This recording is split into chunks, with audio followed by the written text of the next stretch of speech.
What's going on, guys? Welcome back to the channel.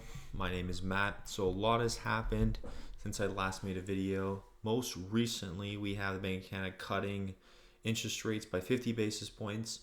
Policy rate is now at 3.25%, which is quite, when you think about it, we've now come down 1.75% since the highest point, right, of 5% policy rate. So there's been quite a lot of rate cuts coming in, and I think now we've seen the second 50 basis point rate cut because the Bank of Canada now sees that the economy is starting to fall off a cliff. It's starting to get really bad, right? So last week, we did get a unemployment report that was quite bad, right? 6.8%. I tend to make these videos faster on other platforms. If you guys follow me on TikTok, Twitter or X, or even Instagram, I post these updates faster. YouTube, I'm trying to get better at doing it almost every day, but sometimes I'm kind of clumping all of them together.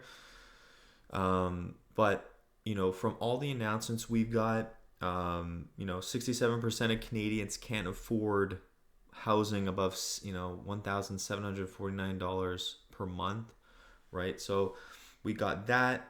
We got, I covered this on the other platforms a lot, which was the Colgan Crossing story, which essentially, this report came out about people protesting at this development that I actually know very well in Colgan Crossing, and people were protesting outside of the builder's office because a lot of the places they bought were now appraising at $400,000 or $500,000 less than what they bought it for. Okay, so a lot of these people can't come up with the funds they need to close on the deal. So what happens is the builder actually, in these situations, the builder sues the buyer if they can't come up with the funds to close on the contract. And it's a very ugly, messy situation.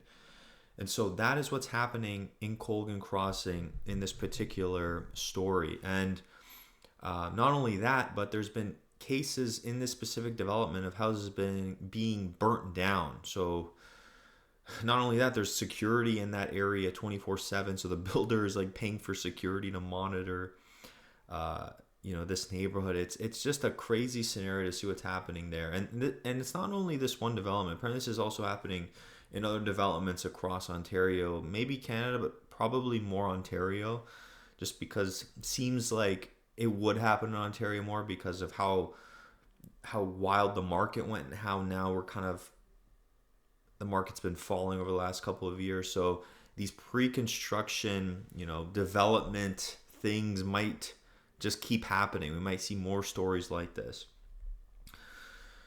And so not only that, we also have the jobless population. Okay, Toronto's jobless population hits 380,000 people. Okay, like we could build an entire city of people that don't have jobs just in the Toronto area. Think about how crazy that is. You could put everyone in their new city. We can call it slum town because that's what it would be. It would be a slum.